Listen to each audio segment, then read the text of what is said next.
Hello guys, আমি কেয়া। আমি আবারও চলে এসেছি নতুন একটি ভিডিও নিয়ে তোমাদের সাথে শেয়ার করতে। আজকে আমি সারাদিনে কি করলাম সেটাই তোমাদের সাথে শেয়ার করব। তো আমি জিমের থেকে এসে নিয়ে আমি আমার ব্রেকফাস্টটা কমপ্লিট করে নিয়েছি। আর ব্রেকফাস্ট কমপ্লিট করতে করতে আমি শিনচ্যান দেখছিলাম। ব্রেকফাস্টের পর আজকে আমি বানিয়েছিলাম আমদো, যেটা খেতে খুবই ভালো হয়েছিল। তোমরা যদি রেসিপিটি জানতে চাও তো আমাকে কমেন্ট করে জানাবে, আমি অবশ্যই শেয়ার করব।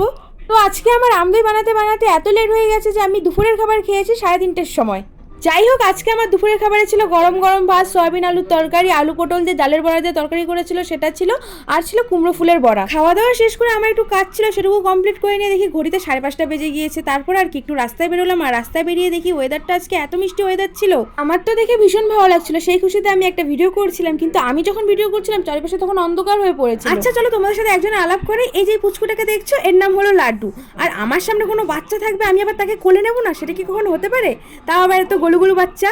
এরপর আমি গিয়ে ব্রিজের ওখানে বসেছিলাম। এখানে এত সুন্দর ঠান্ডা হাওয়া বইছিল না, আমার তো ভীষণ ভালো লাগছিল, তাই আমি অনেকক্ষণ থেকে বসেছিলাম ওখানে। অনেক সন্ধ্যা হয়ে গিয়েছিল, তারপরে আমি রিয়াকে বাই বাই করে বাড়ি চলে এসেছিলাম।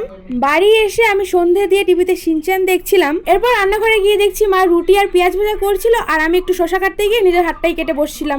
এরপর আর কি মার কাছে বকা খেয়ে সোজা চুপচাপ ঘরে চলে আসলাম। আজকে আমার রাতের খাবারে ছিল শশা, রুটি, পেঁয়াজ ভাজা, সকালের একটু তরকারি আর 2টা আম নিয়েছি আমি, ব্যাস। তো আমি সিরিয়াল দেখতে দেখতে ডিনারটা কমপ্লিট করি। আজকের ভিডিওটা এতটুকুই থাকলো। তোমাদের কেমন লাগলো অবশ্যই জানিও। আজকের জন্য টাটা।